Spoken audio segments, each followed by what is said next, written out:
అభివృద్ధికి అవసరాన్ని బట్టి పరాయి భాషలు నేర్చుకున్న అమ్మ భాష మాతృభాషను మనవరాదని ప్రముఖ కవి ప్రవచనకారులు రాళ్లబండి శ్రీరామ బాలాజీరాజు విద్యార్థులకు ఉద్బోధించారు. కాగా తెలుగు భాషోద్యమకారులు గిడుగు రామ్మూర్తి పంతుల జయంతిని పురస్కరించుకొని యజ్ఞజ జోజ్వల్య విద్యా సంస్థల ఆధ్వర్యంలో భద్రాచలం రాజుపేటలోని యజ్ఞజ మోడల్ స్కూల్లో తెలుగు భాషా దినోత్సవ వేడుకలను ఘనంగా జరుపుకున్నారు. ఈ సందర్భంగా ముఖ్య అతిథి కవి బాలాజీరాజు 1000 ఏళ్ల తెలుగు పద్య వైభవాన్ని విద్యార్థులకు వివరించారు. అలాగే ప్రాచీన ఆధునిక కవుల పద్యాలను శ్రావ్యంగా వినిపించారు. అదేవిధంగా పాఠశాల విద్యార్థులు తాము నేర్చుకున్న పద్యాలను చదివారు. తెలుగు భాష తీయదనం పాటలను పాడారు.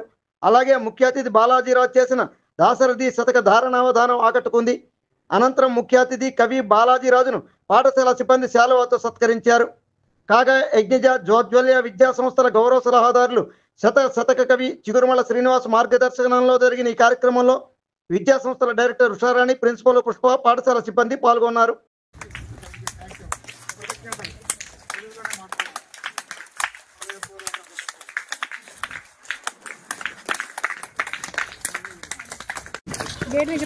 నమస్తే సార్.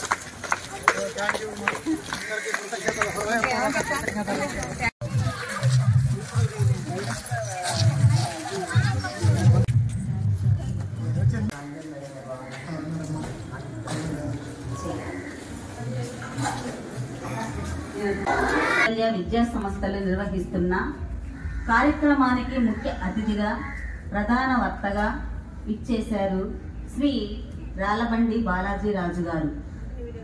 వారికి మీ కరతాళ ధ్వనులతో స్వాగతం సుస్వాగతం పలకాలని కోరుచున్నాను.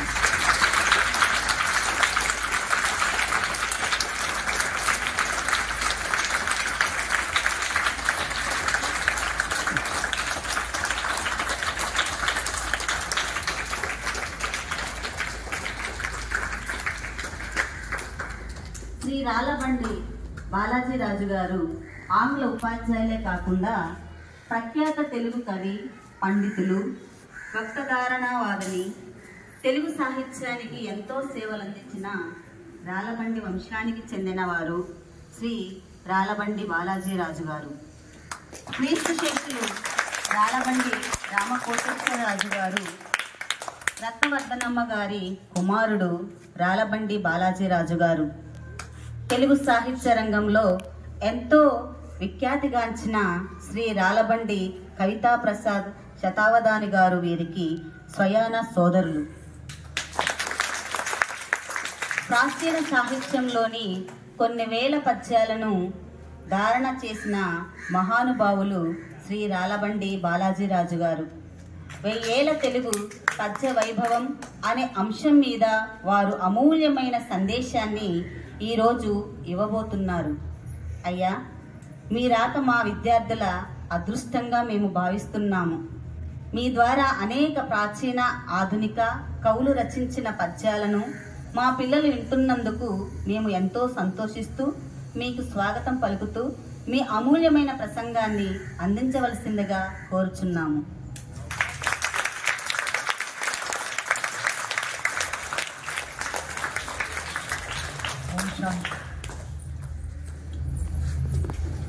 తెలంగాణ మరియు ఆంధ్రప్రదేశ్ రాష్ట్రాలలో ఆదర్శ పాఠశాలగా పేరు పొందినటువంటి యజ్ఞజ మరియు జాజ్వల్య పాఠశాలల డైరెక్టర్ ఉషారాణి గారికి, ఆనరీ డైరెక్టర్ చిగురుమల్ల శ్రీనివాస్ గారికి మరియు ప్రిన్సిపల్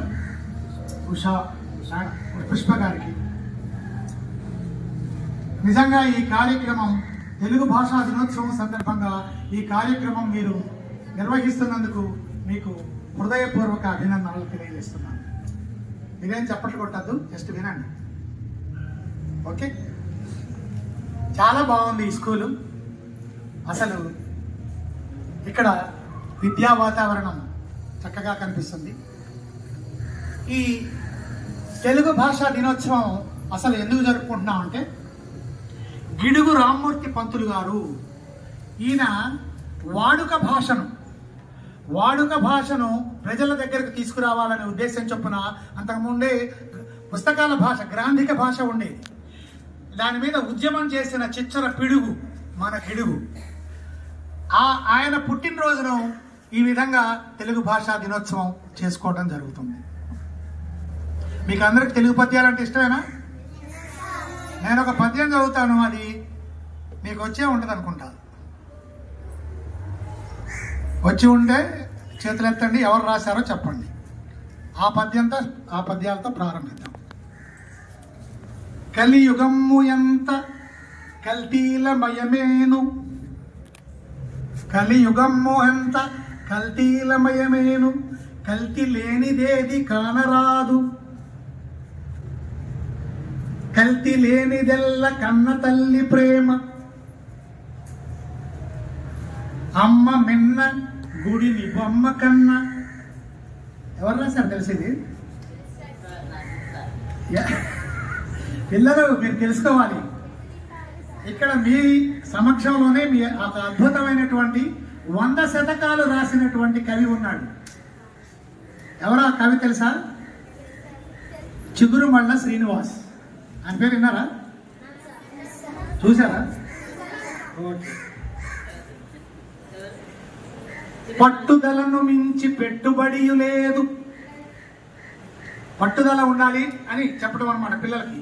పట్టుదలను మించి పెట్టుబడి లేదు, బండ పనిని మించి బలము లేదు.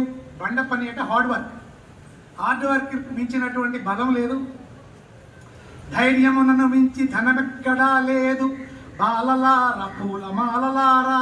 ఈ 2 పద్యాలు కాదు రాసింది, 10,000 పద్యాలు రాశాడు మన చిగురుమళ్ళ శ్రీనివాస్. ఈ సందర్భంగా ఉపోద్ఘాతంలో అతని పేరు చెప్పాలని అనుకుంటూ, ఇక నేను మన తెలుగు భాష గురించి, మన భాష ఏంటి? తెలుగు భాష. అవునా? తెలుగు భాష చాలా తీయగా ఉంటుంది. మీకు తీయగా ఉండే వస్తువులు ఏంటి చెప్పండి?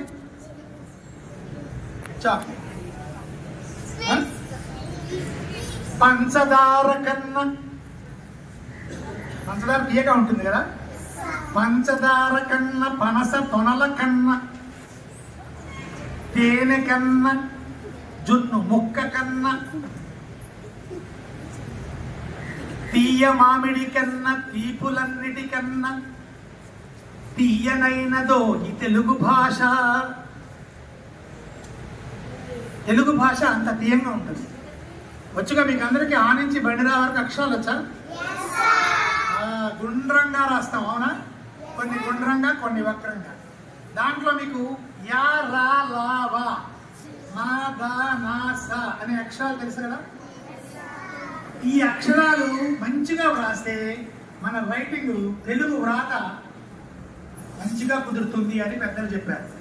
ఎర్రలవ మదన సయనుచును బరువడి నీ అక్షరములు భయమయతదులను నిరతముగా వ్రాయవేర్చిన వర కరుణ వాణి వ్రాలు ఒట్రువల మదను. మీరు తెలుగు రాసేటప్పుడు యా, రా, లా, వా, మా, దా, నా, సా ఈ అక్షరాలు మంచిగా గుండ్రంగా సున్నా ఉంటాయి కదా, సున్నా పెట్టి రాస్తాం. అది బాగా వస్తే చాలా రైటింగ్ చాలా బాగుంటుంది. రైటింగ్ బాగా ఉంటే కేవరాలు బాగుంటే మార్కులు బాగా వస్తాయి. చదువుతో పాటు హ్యాండ్ రైటింగ్ కూడా కేవరాలు అంటారు. ఇక తెలుగు భాష గురించి మనం వద్దాం. 1000 ఏళ్ల తెలుగు పద్యం అన్నారు, అదేమిటో చూద్దాం. తెలుగదేలయన్న దేశంబు తెలుగేను, తెలుగు వల్ల బొండ తెలుగు కండ, ఎల్ల నృపులు గురువ నిరుగవే బాసాడి, దేశ భాషలందు తెలుగు లెస్స. దేశ భాషలందు తెలుగు లెస్స అన్నది ఎవరు? శ్రీకృష్ణదేవరాయలు. శ్రీకృష్ణదేవరాయలు కూడా ఆయన ఒక రాజు అయినప్పటికీ కూడా ఎన్నో కావ్యాలు రచించాడు. ఆయన కాలంలో అష్టదిగ్గజ కవులు ఉండేవారు. తెనుగుదనము వంటి తీయందనము లేదు, తెలుగు కవుల వంటి ఘనులు లేరు, తెలుగు తల్లి సాధుజన కల్పవల్లిరా, లలిత సుగుణజాల తెలుగు బాల అన్నారు కరుణశ్రీ జంజాల పాఠశాస్త్రి గారు. ఇప్పుడు ఒకసారి మనం 1000 ఏళ్ల తెలుగు పద్యం అంటే, తెలుగు భాష పుట్టి 2000 సంవత్సరాలైంది, చరిత్ర ఉంది. తెలుగు పద్యానికి 1000 కంటే ఎక్కువ సంవత్సరాల చరిత్ర ఉంది. తెలుగులో మొట్టమొదటి కవిని ఎవరంటారంటే నన్నయ భట్టారకుడు. నన్నయ శ్రీమదాంధ్ర మహాభారతాన్ని రాశాడు. అందులో ఆది పర్వం, సభా పర్వం, అరణ్య పర్వం సగం రాశాడు. ఈ నన్నయ్య గారు రాజరాజ నరేంద్రుని ఆస్థానంలో ఉండేవాడు. నన్నయ్య గారి పద్యం ఒక్కటి చెప్తాను. ఒక్కొక్కళ్ళ గురించి ఒక్కొక్క పద్యం చెప్పుకుంటూ మనం అలా వెళ్ళిపోదాం. లేకపోతే తెలుగు భాష గురించి మనం 24 గంటలు చెప్పుకున్నా తరగదు. కాబట్టి ఒక్కొక్క కవి గురించి ఒక్కొక్క పద్యం చెప్పుకుంటూ మీకు ఉపయోగపడేవి చెప్తాను. నన్నయ్య భట్టారకుడు శకుంతలోపాఖ్యానం అని ఆంధ్ర మహాభారతంలో శకుంతలను కుమారుణ్ణి దుష్యంతుడు ఒక శాపం వల్ల మర్చిపోతాడు శకుంతలోపాఖ్యానంలో. అప్పుడు మర్చిపోయినప్పుడు శకుంతల వచ్చి దుష్యంతుని దగ్గర చెప్తుందన్నమాట. నృత జలపూరితంబులగు నూతులు నూరిటి కంటే సునృత వ్రత యొక్క బావి మేలు, మరి బావులు నూరిటి కంటే నొక్క సత్క్రతు అది మేలు, తత్క్రతు శతంబున కంటే సుతుండు మేలు, తత్సుత శతంబున కంటే ఒక సునృత వాక్యము మేలు చూడగలను. మీకు అదివరకు రోజుల్లో బావులు ఉండేవి తెలుసా మీకు? ఇప్పటికే ఉన్నాయా బావులు? బావి, వెల్ ఇంగ్లీష్లో. 100 బావుల కంటే కూడా ఒక దిగుడు బావి మంచిదట. దిగుడు బావి అని అదివరకు ఉండేవి, మెట్లు ఉండేవన్నమాట. ఆ 100 దిగుడు బావుల కంటే ఒక యజ్ఞం గొప్పది. 100 యజ్ఞాల కంటే ఒక కొడుకు గొప్ప. ఎందుకు కొడుకు? కొడుకు తల్లిదండ్రుల్ని ప్రేమిస్తాడు. తల్లిదండ్రుల్ని చూసేది కొడుకు అంటే, కొడుకు అంటే కూతురు కూడా అని అర్థం. మీ అందరికీ ఇష్టమేనా మీ అమ్మ నాన్న అంటే? కష్టపెట్టబోకు కన్న తల్లి మనసు, నష్టపెట్టబోకు నాన్న పనులు. ఈ పద్యం వచ్చాకనా? తల్లిదండ్రులన్న దైవ సన్నిధులురా లలిత సుగుణజాల తెలుగు బాల. అటువంటి 100 మంది సుతుల కంటే ఒక సూనృత వాక్యం, ఒక మంచి మాట, ఒక నిజం, సత్యం. మనం ఎప్పుడు కూడా ఏం చెప్పాలి? అబద్ధం చెప్పాలా నిజం చెప్పాలా? నిజం చెప్పేవా. ఒక నిజం మేలు. ఒక్క నిజం కనుక మనం మాట్లాడితే అది అన్నింటికంటే గొప్పది. బావుల కన్నా, సుతుల కన్నా, యజ్ఞాల కన్నా కూడా సత్యవాక్యం గొప్పది అని నన్నయ్య అంటారు. ఇక నన్నయ్య తర్వాత తిక్కన మహాశయుడు. తిక్కన 13వ శతాబ్దానికి చెందినవాడు. ఈ పద్యాలు చిన్న చిన్న పద్యాలు రాస్తారు కవులు, పెద్ద పెద్ద పద్యాలు రాస్తారు. అసలు ఈ పద్యాలు నేర్చుకోవడం వల్ల ఉపయోగం తెలుసా మీకు? ఈ పద్యాలు నేర్చుకోవడం వల్ల జ్ఞాపక శక్తి పెరుగుతుంది, ఉచ్చారణ పెరుగుతుంది, తర్వాత శ్వాస మంచిగా ఆడి ప్రాణాయామం జరుగుతుంది. అందుకే మీరు చిన్నప్పుడు నేర్చుకున్న పద్యాలు పెద్ద అయ్యేదాకా గుర్తుంటాయి. తిక్కన గారు చిన్న చిన్న పద్యాలు రాశారు, పెద్ద పెద్ద పద్యాలు రాశారు. పెద్ద పెద్ద పద్యాలు కూడా మనం నేర్చుకోవాలి. కాకపోతే ముందు చిన్న చిన్న పద్యాలు నేర్చుకోవాలి. తిక్కన గారి చిన్న పద్యం చెప్పి తర్వాత పెద్ద పద్యం చెప్తారు. ఇవన్నీ కూడా నేను చిన్నప్పుడు నేర్చుకున్నవి, మీరు కూడా నేర్చుకోవచ్చు. చాలా తేలిక. ఒరులేయవియనరించిన నరవర అప్రియము తన మనంబునకగు తానొరుల కవిసేయకునికిని పరాయణము పరమ ధర్మ పదములకెళ్ళను. ఇతరులు సపోజ్ ఒక అతను వచ్చి మనల్ని ఇబ్బంది పెట్టాడు అనుకోండి, మనకెంత బాధ అనిపిస్తుంది? మరి మనం కూడా ఇబ్బంది పెట్టాలా? పెట్టకూడదు కదా. ఒకరు ఎవరైనా ఇబ్బంది పెడితే అలా మనం చేయకూడదు. ఇతరుల్ని మనం మంచిగా చూస్తే అదే గొప్ప. తర్వాత ఈ మధ్యకాలంలో మీరంతా చిన్నపిల్లలు, కొంచెం పెద్ద అయిన తర్వాత అన్ని చెడులవాట్లు వస్తున్నాయి, వ్యసనాలు అంటారు. వెలది జూదంబు పానము వేట పలుకు ప్రల్లదనము సొమ్ము నిష్ప్రయోజనమున వమ్ము సేయుట దండంబు పరుసదనము. ఇవన్నీ సప్త వ్యసనాలు అంటారు. గతంలో మీకు చాలా చెడ్డ అలవాట్లు ఉన్నాయి, ఇప్పుడు కూడా ఉంటున్నాయి తెలుసా? గతంలో పేకాట ఆడేవాళ్ళు, మరి ఇప్పుడేమో ఆడుతున్నారు తెలుసా? ఇప్పుడు బెట్టింగ్ అంటే జూదమే. బెట్టింగ్ ఆడటం, లక్షలు పోగొట్టుకోవటం, తల్లిదండ్రులకు చెప్పలేక చివరికి పిల్లలు ఆత్మహత్య చేసుకుంటున్నారు. అది ఒక వ్యసనం, చెడు అలవాటు. కఠినంగా మాట్లాడటం, పలుకు ప్రల్లదనము, కఠినంగా మాట్లాడటం కూడా ఒక చెడు అలవాటు. ఎవరితో మాట్లాడినా మనం మధురంగా మాట్లాడాలి. మధురంగా మాట్లాడే వాళ్ళను అందరూ గౌరవిస్తారు. మనం మాట్లాడటం చాలా తీయగా మాట్లాడాలి, అవునా? ఇక తిక్కన గారి పెద్ద పద్యం, ఇక్కడ 9th క్లాస్ వాళ్ళు ఉన్నారా? మీరు వినండి. మీకు వీళ్ళకంటే చిన్న పద్యాలు, మీరు కాస్త పెద్ద పద్యాలు కూడా బట్టి పట్టాలి. అవును, మీ తెలుగు పుస్తకాల పద్యాలు మీకు తెలుసు కదా కొన్ని. బండన భీముడు చూసారా? బండన భీముడు మీ పుస్తకంలో ఉంది. కాళేరాజులు ఉందా? ఒక పద్యం చెప్పండి, మీ దగ్గర ఉంది. మీ నుంచి రెస్పాన్స్ రావాలా? ఒక పద్యం ఏదైనా మీరు నేర్చుకునే దాంట్లో ఉన్నాయా? పోనీ తన కోపమే తన శత్రువు తన శాంతమే వచ్చా? వచ్చు, మీరు భయపడుతున్నారంటే మీకు వచ్చు. ఓకే, ఇప్పుడు తిక్కన గారు ఇలాంటి చిన్న పద్యాలు రాశారా? పెద్ద పద్యం కూడా ఒకటి చెప్తా, వినండి. వింటే చాలు, తెలుగు పద్యాలు వింటే చాలు, చాలా హ్యాపీగా ఉంటుంది. ఈ పద్యం ఎక్కడంటే తిక్కన రాసింది కీచక వధ. మహాభారతంలో ద్రౌపది ఉంది. ద్రౌపదికి 5 భర్తలు. ఈ కీచకుడు వచ్చి ద్రౌపదిని ఇబ్బంది పెడుతున్నప్పుడు ద్రౌపది చెప్పినటువంటి పద్యం అర్థం కాకపోయినా వినండి, ఎందుకంటే ఆ పద్యానికి ఒక లయం ఉంటుంది. పద్యం కూడా ఒక రకమైనటువంటి సంగీతం అన్నమాట, లయ శబ్దం. దుర్వారోగ్యమ బాహు విక్రమ రసస్తోక ప్రతాపస్ఫుర గర్భంధ ప్రతివీర నిర్మదన విద్యాపార గుల్మత్పతుల్ గీర్వాణకృతులేవురిప్పుడు దోర్లీలంగ సంగించి గంధర్వుల్ మానము ప్రాణముంగొనుట తథ్యం వెమ్మెయిన్ కీచక.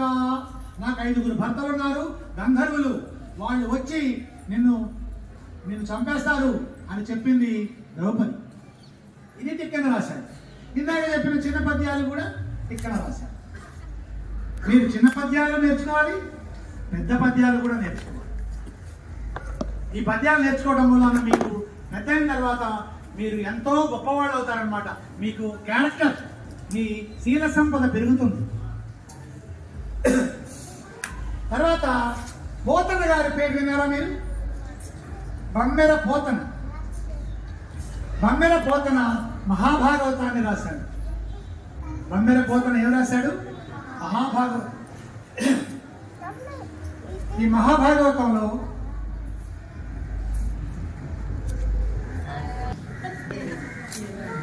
అలవైకుంఠపురంలో ఎవరు హీరో? చూసారా? అని మీకు ఇంట్రెస్ట్ ఉంది కాబట్టి వచ్చింది.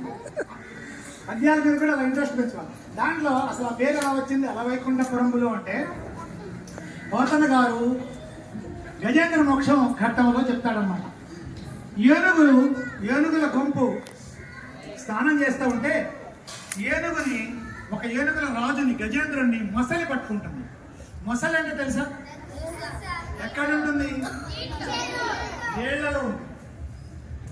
ఈ మొసలి బయటకు వచ్చిందనుకోండి, అసలు అది ఎవరిని ఏం చేయలేదు. నీళ్లలోన మొసలి నిగిడి ఏనుగు పట్టు, బయట కుక్క చేత భంగపడును. అది నీళ్లలో ఉంటే ఏనుగును కూడా ఆగేస్తుంది. బయటికి వస్తే కుక్కను చూసి కూడా భయపడుతుంది. నీళ్లలో ఉన్నంత వరకే. స్థాన బలివి కానీ తన బలివి కాదయా అంటే ఎవరైనా మనం అంటాడు విశ్వవేమన గారు. ఇప్పుడు మన ఊర్లో మనకు బలం ఉంటుంది, అవునా? పక్క ఊరికి వెళ్తే మనకు అంత బలం ఉంటుందా? పక్క ఊర్లో ఇప్పుడు మిమ్మల్ని తీసుకెళ్ళి అమెరికాలో పెట్టారనుకోండి, ఏం చేస్తారు? అమెరికాలో మాట్లాడతారు, ఎక్కువ మాట్లాడు. అదే మీ ఇంట్లో అనుకోండి, ఎట్లా మాట్లాడతారు? సో మొసలి కూడా అంతే, నీళ్ళల్లో ఉంటే అది ఏనుగునైనా లాగేస్తుంది, బయటికి వస్తే చేయదు. ఒకసారి ఒక ఏనుగుని ఈ ముసలి పట్టి పీడిస్తూ ఉంటుంది. 18 రోజులు అలా లాగుతూ ఉంటుంది. బయటకు వస్తూ ఉంటుంది, రక్తం కారుతూ ఉంటుంది ఏనుగుకి. అప్పుడు ఆ ఏనుగు మరి ఎవరైనా కష్టాలు వచ్చినప్పుడు ఎవరిని ప్రార్థిస్తారు? భగవంతుడిని ప్రార్థిస్తారు. ఆ ఏనుగు కూడా భగవంతుడిని ప్రార్థించింది, విష్ణుమూర్తిని ప్రార్థించింది.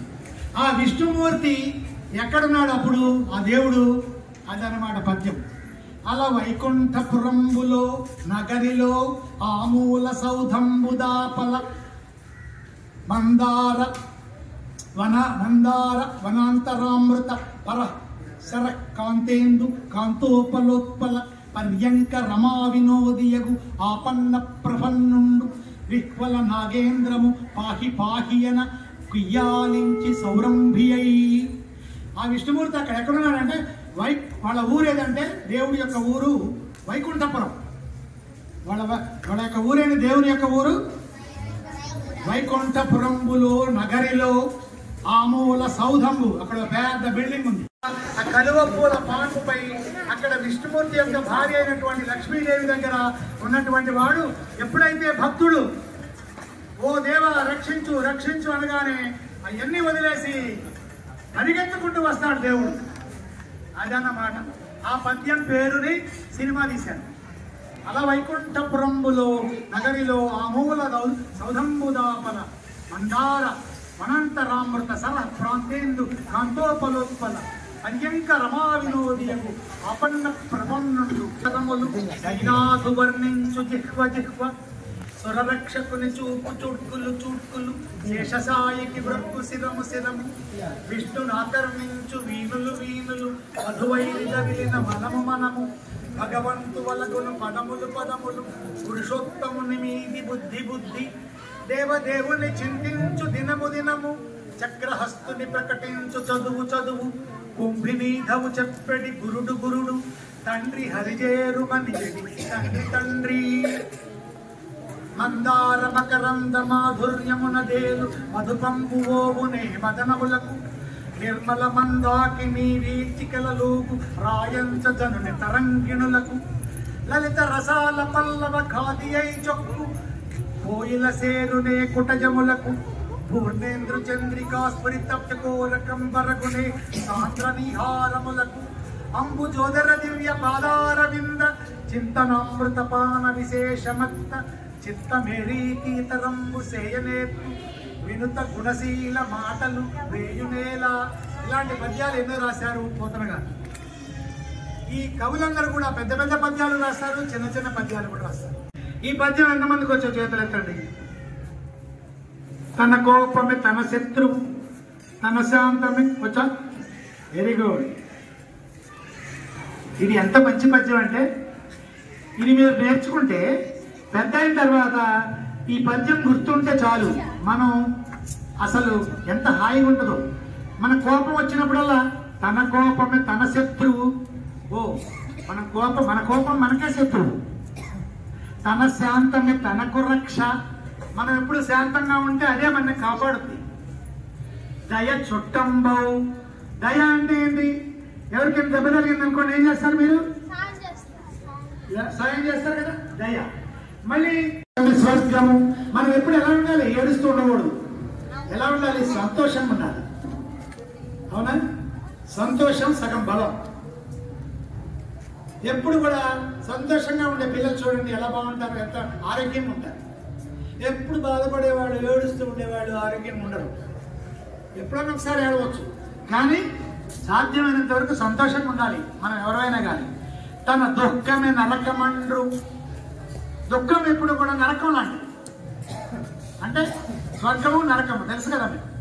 స్వర్గము అంటే హెవెన్, నరకము అంటే హెల్ అని అంటారు. ఈ పద్యం మీకు ఇట్లాంటి పద్యాలు మీరు 100 పద్యాలు నేర్చుకోవాలి కదా. నా దగ్గర ఉన్నాయి 100 పద్యాలు. నేను తర్వాత మీ స్కూల్ పాఠశాలకు వచ్చి నా దగ్గర ఉన్న 100 పద్యాలు మీ టీచర్స్కి ఇస్తాను. అన్ని చిన్న చిన్న పద్యాలే. ఈ 100 పద్యాలు మీరు కనుక నేర్చుకున్న వాడికి బ్రహ్మాండమైన బహుమతి ఇస్తాం. అందరూ సపోజ్ ఒకరికే కాదు, ఓ 10 మంది నేర్చుకున్నారనుకో 10 మందికి బహుమతి ఇస్తాం. ఎన్ని పద్యాలు? 100 పద్యాలు నేను మీకు ఇస్తాను. నా దగ్గర ఉన్నాయి చిన్న చిన్న పద్యాలు. ఇక ఇలా మనం మీకు చెప్తా ఉంటే కొన్ని వేల పద్యాలు మనం చెప్పగలం. ఈ పద్యాలన్నీ మాకు ఎలా వచ్చినాయి? చిన్నప్పుడు నేర్చుకున్నాయి. మీరు ఒకటే గుర్తుపెట్టుకోండి, చిన్నప్పుడు నేర్చుకున్నవి బాగా గుర్తుంటాయి. చిన్నప్పుడు మీ యొక్క మెదడు చక్కగా ఉంటుంది, ఫ్రెష్గా ఉంటుంది. అందుకని లెక్కలు, సైన్సు, ఇంగ్లీషు వాటితో పాటు తెలుగు పద్యాలు కూడా నేర్చుకోండి. లెక్కలు నేర్చుకోవాలి, ఇంగ్లీషు నేర్చుకోవాలి. మరి ఉద్యోగం రావాలంటే ఇవన్నీ రావాలి. కానీ మన అమ్మ భాష, మన తల్లి భాష, మాతృభాష కూడా నేర్చుకోవాలి. ఆ పద్యాలు ప్రతి ఒక్కళ్ళకి కూడా, చిన్నవాళ్ళే కాదండి పెద్దవాళ్ళకి కూడా, ప్రతి ఒక్కరూ కనీసం 100 పద్యాలు నేర్చుకుంటే వాళ్ళ జీవితం ధన్యమైపోతుంది. ఇక శ్రీనాథుడి పద్యాలు ఇలా ఎన్నో ఉంటాయి. ఇక్కడ ఉన్నటువంటి విద్యార్థులని దృష్టిలో పెట్టుకొని నేను ఇక చిన్న పద్యాల్లోకి వస్తాను. పెద్ద పద్యాలు ఏమైనా చెప్పచ్చు, కానీ పెద్ద పద్యాల్లో చెప్పడం వల్ల ఏంటంటే బాలాజీ సార్ వచ్చారు, ఆయన పాడుకుంటూ వెళ్ళిపోయాడు, నాకేం అర్థం కాలేదంట. ఇప్పుడు మీకు ఒక పొడుపు కథ చెప్తాను. పొడుపు కథ పద్యంలో ఉంటుంది, అందరూ వింటున్నారు. పొడుపు కథ అంటే చూడండి ఎంత ఇంట్రెస్ట్ ఉన్నారు. దేహమెల్ల కళ్ళు, ఒళ్ళంతా కళ్ళంట్రా, ఒళ్ళంతా కళ్ళు. దేవేంద్రుడా కాదు, దేవేంద్రుడికి 1000 కళ్ళు ఉన్నాయంటారు, కానీ మనం చెప్పేది దేవేంద్రుడు కాదు. ఒకటి ఉంది, దేహమెల్ల కళ్ళు, ఒళ్ళంతా కళ్ళు, దేవేంద్రుడా కాదు. కంఠమందు నలుపు, మెడ దగ్గర నలుపు కాదు శివుడు. శివుడికి మెడ దగ్గర నలుపుగా ఉంటుంది కదా, కానీ శివుడు కాదు. పనుల పట్టుకు చంపు, పాములను పట్టుకొని చంపేస్తుంది. పక్షీంద్రుడా కాదు, పాములను చంపేది ఎవరు? గరుత్మంతుడు, పైన డేగ, కానీ గరుత్మంతుడు కాదు. దీని భావమేమి తిరుమలేశ. మళ్ళీ ఒకసారి చదువుతున్నా. ఒంటి నిండా కళ్ళుంటాయి, దేవేంద్రుడు కాదు. మెడ దగ్గర నల్లగా ఉంటుంది, శివుడు కాదు. పాముల్ని పట్టుకొని చంపేస్తుంది, గరుత్మంతుడు కాదు. ఎవరు? Very good, very good. ఎవరు చెప్పారు? నెమలి అని చేతులు ఎత్తండి. చూసారా? Okay, very good. ఇప్పుడు ఇంకొకటి, అటు నుంచి ఇటు, ఇటు నుంచి అటు. మీకు ఇంగ్లీష్లో కూడా ఉంటాయి తెలుసా మీకు? A quick brown fox jumps over the lazy dog అనే వాక్యం తీస్తే మనకి దాంట్లో 26 అక్షరాలు వస్తాయి. అలాగే తెలుగులో కూడా ఉదాహరణకి టమాటా ఉంది, టమాటాలో ఎన్ని అక్షరాలు ఉన్నాయి? అట్టించి చూస్తే ఇట్లా ఉంటాయి కదా. ఇలాంటిది ఒక పద్యం ఉంది. ఈ పద్యంలో జాగ్రత్తగా వినండి. ఈ పద్యంలో ఒక క్వశ్చన్ వస్తా ఉంది. రాముడెవ్వారితో రావణు మర్దించే. రాముడు ఎవరితోటి రావణుని చంపాడు? 5 అక్షరాలు, 5 అక్షరాలు రావాలి. ఇటు నుంచి చూసినా అట్టించి చూసినా ఒకటే కాదు. రాముడెవ్వారితో రావణు మర్దించే. ముందు పద్యం వినండి, తర్వాత ఆన్సర్ చెప్తాను. పరవాసుదేవుని పట్టణమేది. వాసుదేవుడు అంటే కృష్ణుడు, కృష్ణుడి యొక్క పట్టణమేది. రాజమన్నారు చే రంజిల్లు శరమేది. వెలయ గానుగ పంట విత్తమేది. అలరంభ కొప్పులో నలరు భూదండేది. సభవారి నవ్వించు జానుడెవరు. సీత పెళ్లికి చేసిన విల్లేది. శ్రీకృష్ణుడెచ్చోట చెలగియుండే. అన్నిటికి చూడ 5 అక్షరములు. ఆవలీవల చూచిననేక విధము. చెప్పునాతడు భావజ్ఞ శేఖరుండు. చెప్పలేకున్న నగుదునే చిన్ని నగవు. ఇప్పుడు వినండి. రాముడు ఎవరితో రావణు మర్దించే. రాముడు ఎవరి సహాయంతో రావణుని చంపాడు? 5 అక్షరాలు రావాలి. తోక మూకతో. తోక మూక అంటే కోతులు.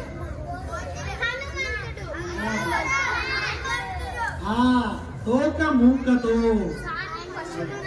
పరవాసుదేవుని పట్టణమేది.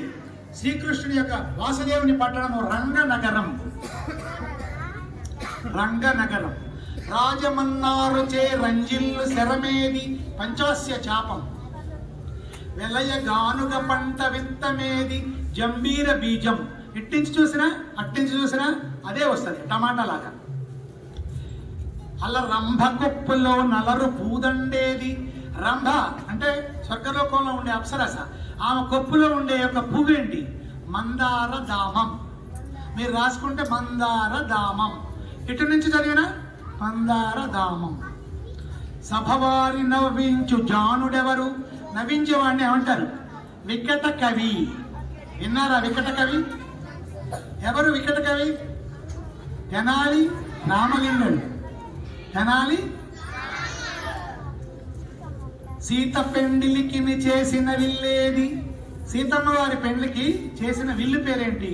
లకోల కోల. లకోల కోల. శ్రీకృష్ణుడెచ్చోట చెలగియుండే నంద సదనం. అన్నిటికి చూడ ఐదేసి అక్షరములు ఆవలీవల చూచిన నేక విధము చెప్పులు. చూసారా పద్యంలోనే మనకి ఎన్ని వచ్చాయో. ఇప్పుడు మీకు సరదాగా ఉండడం కోసం పద్యం ఏదో 8వ తరగతి 9వ తరగతిలో ఈ పద్యం ఉందిరా, మీకు నేర్చుకోండి. ఇది ఎవరు రాశారంటే రామదాస్ గారు రాశారు. దాశరథి శతకంలో ఉంది. దీంట్లో భలే గమ్మత్తుగా ఉంటుంది. ఈ పద్యం నేర్చుకోండి, చాలా బాగుంటుంది. పండన భీముడు తెలుసా? వచ్చిందా? గుర్తుకొచ్చిందా? పండన భీముడు ఆర్తజన బాంధవుడు ఉజ్వల బాణతోణ కోదండ కళా ప్రచండ భుజతాండవ కీర్తికి రామమూర్తికి రెండవ సాటి దైవమిక లేడనుచున్ గడగట్టి భేరిక డాండ డగాండ డాండ నిన దమ్ముల జాండము నింద. ఎలా అని చూసారా? డాండ డగాండ డాండ నిన దమ్ముల జాండము నింద మత్త వేదండము నెక్కి చాటదను. మీ పుస్తకంలో ఉంది పద్యం. దాశరథి కరుణాపయోనిధి. ఇలాంటి చక్కటి పద్యాలు ఉన్నాయి.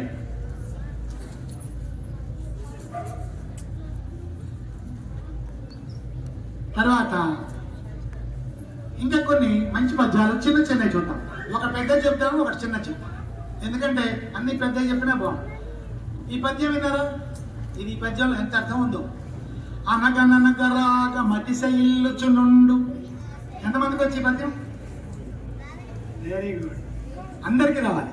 అనగననగరాగ మతిస ఇల్లుచునుండు తినగ తినగవేము తీయనుండు సాధనమున పనులు సమకూరు ధరలోన విశ్వదాభిరామ వినురవేమ. ఇది ఏ శతకంలో ఉంది? వేమన. విశ్వదాభిరామ వినుర వేమ, వేమన శతకం ఉంది. ఈ పద్యం యొక్క అర్థం వినండి. అనగననగ రాగ మతిస ఇల్లుచునుండు. మనం ఏదన్నా పాడుతూ ఉంటే పాడగా పాట వచ్చేస్తుంది. పద్యం కూడా అంతే. పద్యం చదవగా పద్యం వచ్చేస్తుంది. ఇప్పుడు నాకు ఇన్ని పద్యాలు వచ్చాయి, నేను గొప్పవాడినా కాదు. మనం చదువుతా ఉంటే అవే వస్తాయి, ఇష్టం. ఇప్పుడు సినిమా పాటలు మీరు చూడండి ఎంత చక్కగా చదువుతారు. ఇప్పుడు ఒక్కొక్కరు సినిమా పాట చదవమంటే బ్రహ్మాండం చదువుతారు. డాన్స్ వేయమంటే బ్రహ్మాండంగా వేస్తారు. అవునా? సినిమాకి డాన్స్ అంటే ఏంటంటే మీకు ప్రాక్టీస్. అనగననగ రాగ మతిస ఇల్లుచునుండు తినగ తినగ వేము తీయనుండు. వేపలు చూసారా మీరు? వేప పుల్లని మనం తినంగా దాని చేదు ఏమవుతుంది? పోతుంది. సాధనమున పనులు సమకూరు ధరలోన. అంటే ఏదైనా ప్రాక్టీసే. ఇంగ్లీష్లో ఒక సామెత ఉంది, ప్రాక్టీస్ మేక్స్ మ్యాన్ పర్ఫెక్ట్. విన్నారా ఇది? Practice makes man perfect. సాధన చేయాలి ఏదైనా సరే. ఇప్పుడు ఒక పద్యం ఉందనుకో, ఒకసారి చదవగానే రాదు, 4 సార్లు చదవాలి. ఒక లెక్క ఉందనుకో, ఒక్కసారి చేయకూడదు, 4-5 సార్లు చేయాలి లెక్కని. మీలో ఎంతమందికి ఎక్కాలు వచ్చు? 20 ఎక్కాలు చూసారా? మరి కొంతమందికి వచ్చు. ఎట్లా వచ్చింది ఎక్కాలు మీకు? ప్రాక్టీస్. అవునా? పద్యాలు కూడా అంతే. ఎక్కాలు కూడా మీరు కింది నుంచి పైకి చెప్పాలి, పై నుంచి కిందికి అందరూ చెప్తారు. కింది నుంచి పైకి చెప్పేవాడు వాడు తెలివైన వాడు. అప్పుడు మెమరీ పవర్ పెరుగుతుంది. అలాగే పద్యాల వల్ల కూడా మెమరీ పవర్ పెరుగుతుంది. ఇప్పుడు మనం మీలో ఎవరైనా ఒక్క పద్యం ఎవరైనా వచ్చి ఇక్కడ చదవగలరా? ఎందుకంటే నేనే చెప్పడం కాదు, ఒక్క పద్యం వచ్చి చదువుతారా సరదాగా? ఇది ఎందుకంటే కార్యక్రమం పిల్లల కోసం కదా. తర్వాత మళ్ళీ నేను కొన్ని చెప్తాను. తెలుగు మీ ఇష్టం, ఏ పద్యమైనా చిన్న మీ నుంచి రావాలి. అప్పుడు మీకు అందరికి ఇప్పుడు ఈ అమ్మాయి చూడండి, very good Rama, come come come fast, తొందరగా రానా.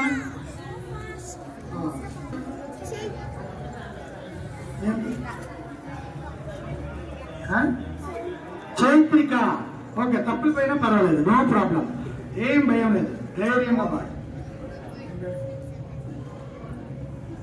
తల్లి భారతి వందనమమ్మ, నీళ్ళే మానందనమమ్మ, బాలబాలికల మందరము, నేనందనమడిలో మల్లలమమ్మ, చదువులు బాగా చదువుదనమ్మ, జాతి గౌరవం పెంచదమ, తల్లిదండ్రుల గురువులతో ఎన్న వేదట కుడిచదమమ్మ. క్లాస్ ఎన్నో తరగతి? ఓ, 2వ తరగతి. Very good. ఇప్పుడు ఈ అమ్మాయి ఇలా రావడం వల్ల అమ్మాయికి ఏమవుతుంది? స్టేజీ ఫియర్ పోతుంది. అందరూ ఎవరికైనా స్టేజీ ఫియర్ ఉండకూడదు, అసలు వచ్చి మనకు వచ్చింది చెప్పడమే.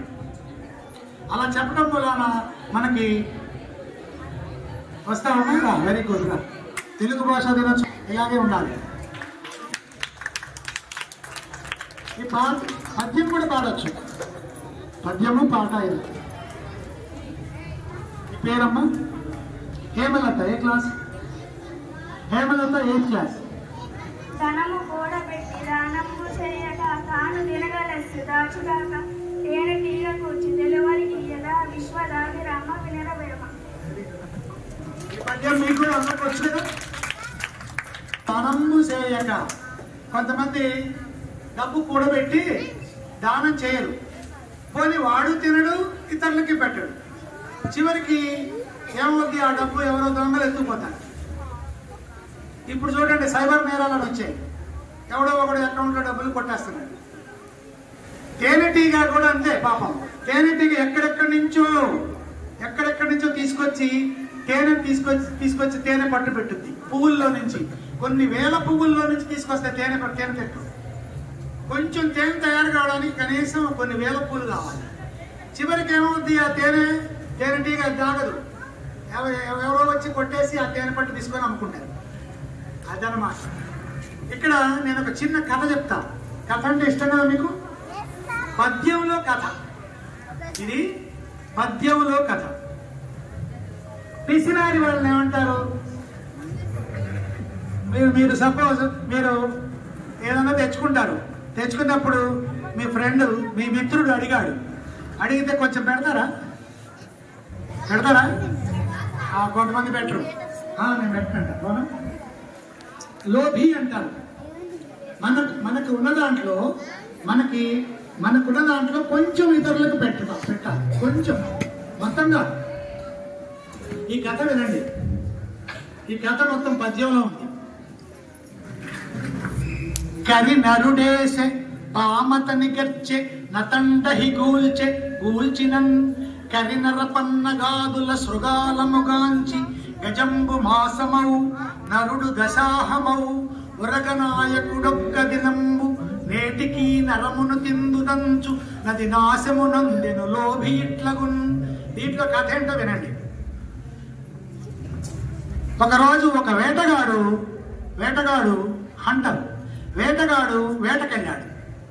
అక్కడ ఏనుగు కనపడింది. ఏనుగుని తన బాణంతో వేటగాడు కొట్టేశాడు. వేటగాడు దేన్ని కొట్టాడు? ఏనుగు చనిపోయింది. కానీ నరుడేసి పామతని కరిచే, వీడిట్లా బాణం వేస్తుండగానే కింద ఒక పాము ఉంది. పాము వీడిని కరిచింది. పాము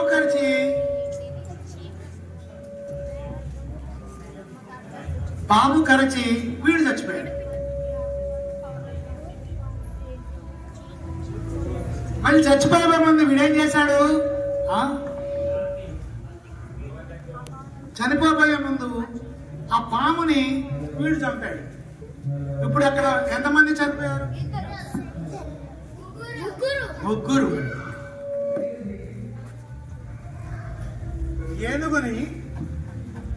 ఏనుగుని వేటగాడు చంపాడు. వేటగాడు చంపాడు, తర్వాత పాము వేటగాడిని చంపింది కుట్టి, వేటగాడు మళ్ళీ పామును చంపాడు. ఈ మూడు చూసింది ఒక నక్క. నక్క తెలుసా? చిత్తల బారి నక్క అంటారు. ఆ నక్కలు ఇప్పుడు మనం అంటే మంచిగా భోజనం చేస్తాం, మరి నక్కకి ఏం కావాలి? మాంసమే కదా. వాటి ఆహారం ఫుడ్డేనా? పులి ఏం తింటది? మాంసమే తింటది. మనం అంటే అన్ని బెండకాయలు బీరకాయలు ఏం తింటాం, వాటి ఆహారం అన్నమాట. అప్పుడు ఆ నక్కకి ఏమొచ్చిందంటే అబ్బా అనుకుంది, అబ్బా ఏనుగు చనిపోయింది, ఏనుగు గజంబు మాసమవు, ఏనుగుని నెల రోజులు తినొచ్చు అనుకుంది. ఏనుగు ఎన్ని రోజుల ఫుడ్ నక్కకి? నెల రోజులు. నరుడు దశాహమవు, ఈ మనిషి 10 రోజులు దశాహం. పాము ఉరగనాయకుడు వాడు 1 రోజు. సో మొత్తం ఎంతైంది? గజంబు నెల రోజులేమో ఏనుగు తినొచ్చు, తర్వాత 10 రోజులేమో మనిషిని తినొచ్చు, 1 రోజేమో పామును తినొచ్చు అనుకుంది. తినకుండా ఇది చచ్చే పిసినాది. అక్కడ ఒక విల్లు ఉంది. వింటికి ఏం చేస్తారంటే వింటికి ఒక నరం ఉంటది, అది కూడా మాంసంతో చేస్తారు.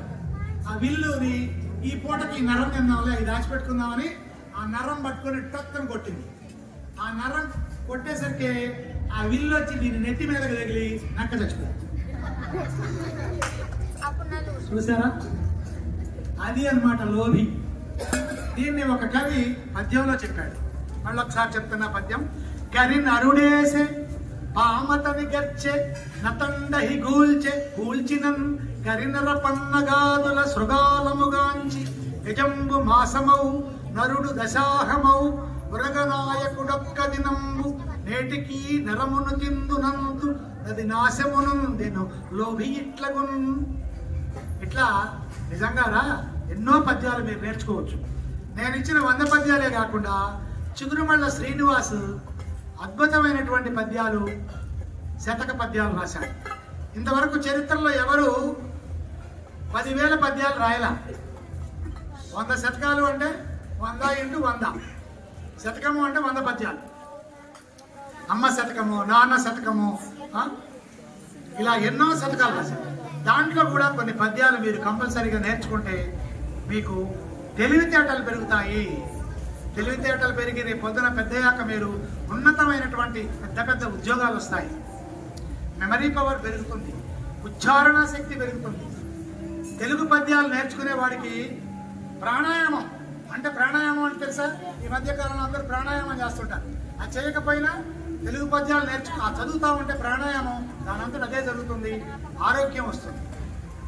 కాబట్టి మీరు మీ తెలుగు పాఠ్యాంశంలో ఉన్న పుస్తకాలే కాకుండా సుమతి శతకం, వేమన శతకం, ఇలా చిగురుమల్ల శ్రీనివాసరావు రాసినటువంటి పద్యాలు ఎన్నో. ఇప్పుడు నేను చెప్తే మామూలుగా ఉండవు పద్యాలు, ఇలా నేను చెప్పుకుంటూ ఒక 1000 పద్యాలు చెప్పగలను. ఇవన్నీ నాకు ఎలా వచ్చినాయి అంటే నేనేదో తెలివికల్లోని కాదు, ప్రాక్టీసే, సాధన. మీరు కూడా చెప్పచ్చు. 100 పద్యాలు మీరు నేర్చుకొని ఇక్కడ ఇదే పాఠశాలలో మంచిగా మనం మళ్ళీ కలుద్దాం. చక్కగా పద్యాల పోటీ పెట్టుకుందాం చిగురుమల్ల శ్రీనివాసు సమక్షంలో. ఇక చివరిగా కొన్ని పద్యాలు చదివి ముగిస్తాం. మీరు వినండి, అంతే చాలు. ఇక చిన్న పద్యాలు కొన్ని చెప్పుకున్నాం కదా, మీకు అర్థమైంది కదా. పెద్ద పద్యాల్లో ఉన్న శబ్దాన్ని చూడండి.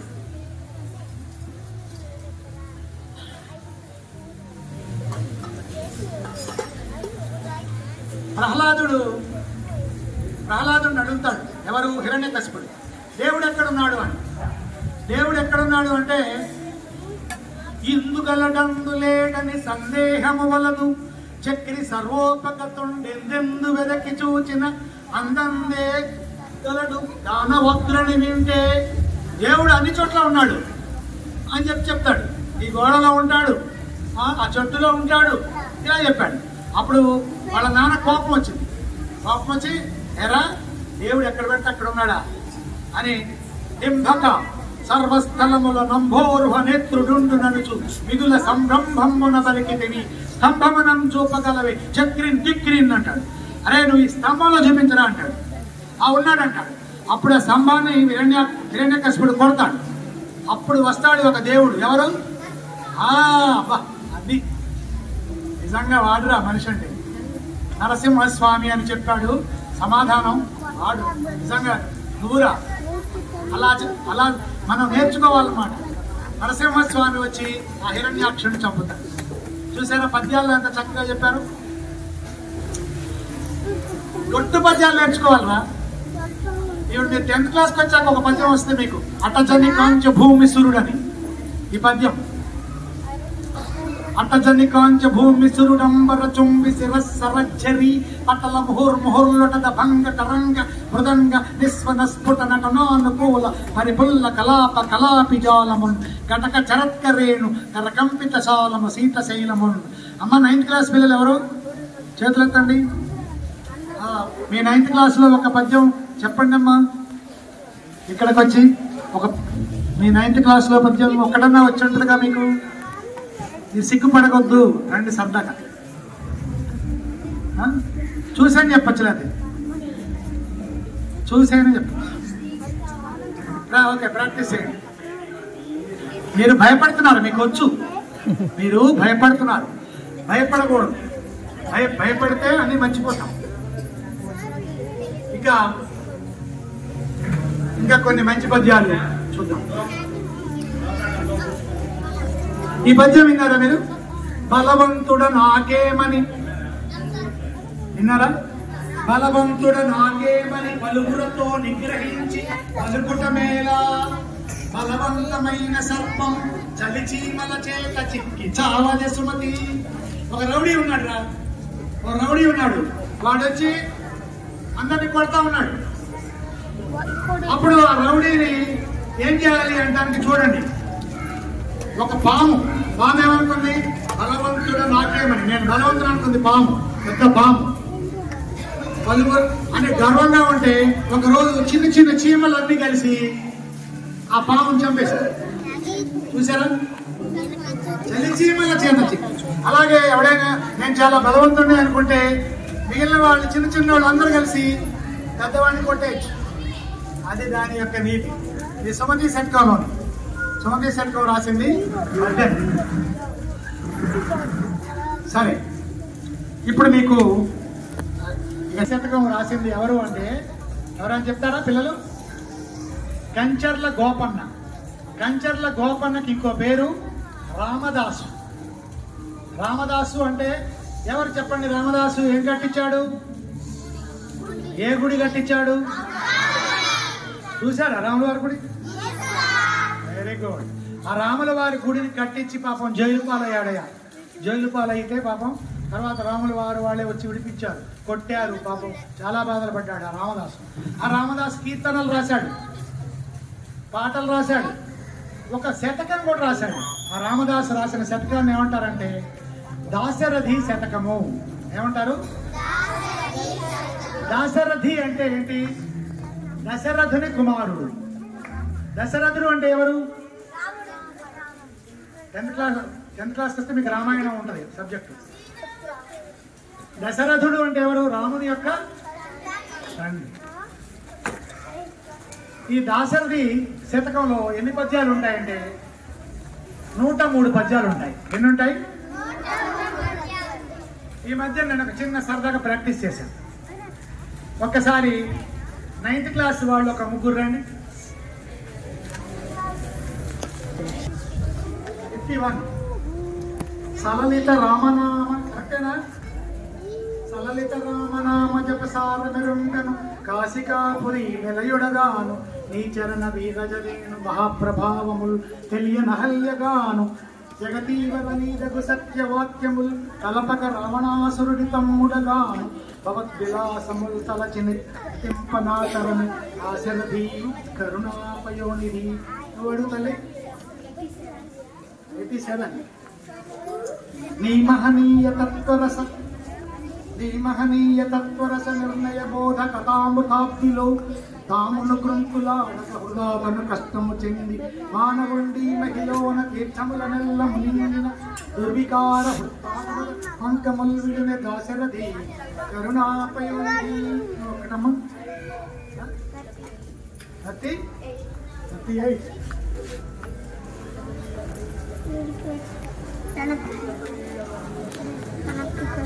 ఘోర కృతాంత వీర భట కోటికి గుండె దిగులు దరిద్రతాకార పిశాచ సంహరణ కార్య వినోది వికుంఠ వెలది న్యూస్ ఛానల్ అందరూ చూడండి, లైక్ చేయండి, షేర్ చేయండి, సబ్స్క్రైబ్ చేయడం మర్చిపోకండి.